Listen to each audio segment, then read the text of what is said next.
कमला Harris ने कहा, लोकतंत्र के लिए लड़ती रहूंगी। बैंक ऑफ चाइना के पूर्व प्रमुख को मौत की सजा। कनाडा में एक हिंदू मंदिर पर कथित खालिस्तानी कार्यकर्ताओं के हमले के कुछ दिनों बाद अमेरिका के सिलिकॉन वैली में भारतीय अमेरिकियों ने सिख गुरु तेग बहादुर के शहीदी दिवस पर हिंदू सिख एकता अंतर धार्मिक कार्यक्रम आयोजित किया।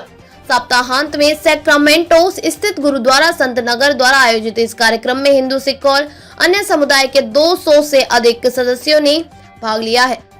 कार्यक्रम में शहर के mayor Bobby Singh Allen, Elk Grove शहर के कमिश्नर भाविन पारेख, रॉकलीन शहर की परिषद सदस्य जिल गियाल्डो, एल्क ग्रोव के उपमेयर रॉड ब्रेवर और सैक्रामेंटो इंटरफेथ काउंसिल के सदस्य अकराम केवल शामिल थे। सिंह एलन ने कहा कि धार्मिक असहिष्णुता हमारे समाज को नुकसान दे रही है। कुछ लोग हमें बांट रहे हैं और हमें इसे खारिज करना चाहिए। एकता के संदेश का प्रचार करने की जरूरत।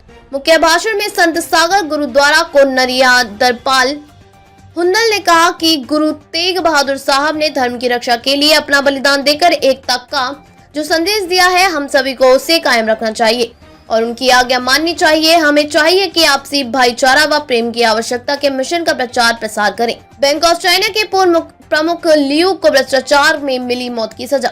बैंक ऑफ चाइना के पूर्व चेयरमैन लियू लियांगे को मंगलवार को अदालत ने भ्रष्टाचार और अवैध ऋण जारी करने का दोषी मानते हुए मौत की सजा सुनाई गई। उन्हें प्राण दंड 2 साल बाद दिया जाएगा। चीन के पूर्वी शेडोंग प्रांत के जिनान शहर की एक अदालत ने यह फैसला सुनाया।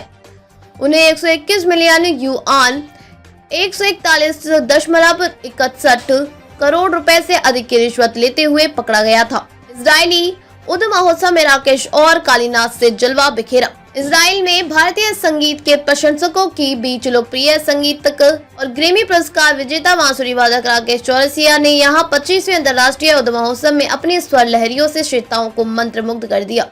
चौरसिया और तबला बालक पंडित कालीनाथ मिश्रा की जुगलबंदी ने संगीत प्रेमियों को बांध कर रखा। यह चौरसिया की इजराइल में चौथी प्रस्तुति थी।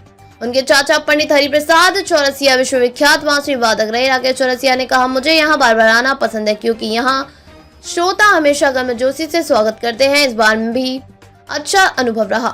कमला हैरिस ने कहा, लोकतंत्र और कानून के शासन से लड़ती रहूंगी। डोनाल्ड ट्रंप से अमेरिका राष्ट्रपति चुनाव हारने के कुछ दिनों बाद उपराष्ट्रपति कमला हैरिस ने कहा कि वह लोकतंत्र, कानून के शासन, समान न्याय और स्वतंत्रता के लिए लड़ना जारी रखेंगी। मंगलवार को कमला हैरिस का एक कार्यक्रम में शामिल हुई। इस कार्यक्रम में कमला हैरिस ने राष्ट्रपति चुनाव में उनका समर्थन करने वाले लोगों को और धन उगाहने वाले लोगों को संबोधित किया, जिसमें कमला हैरिस ने कहा कि ऐसा भविष्य सुनिश्चित करने के लिए जहां हर कोई अपने सपनों को पूरा कर सके, हमें लंबी लड़ाई लड़नी होगी और यह लड़ाई 5 नवंबर को खत्म नहीं हुई है। राष्ट्रपति चुनाव 5 नवंबर को हुआ था, जिसमें ट्रंप ने कमला हैरिस को हरा दिया। अब डोनाल्ड ट्रंप अमेरिका के अगले राष्ट्रपति का पद संभालेंगे और कमला हैरिस के बाद जेडी वेंस अगले उपराष्ट्रपति होंगी। कार्यक्रम के दौरान कमला हैरिस ने कहा कि हमारी लड़ाई जारी रहेगी। हमें एक ऐसे भविष्य का निर्माण करना है जहाँ हर कोई अपने सपनों को, अपनी आकांक्षाओं को पूरा कर सके। हम महिलाओं के अपने शरीर के बारे में फैसला लेने के अधिकार के लिए लड़ाई जारी रखेंगे।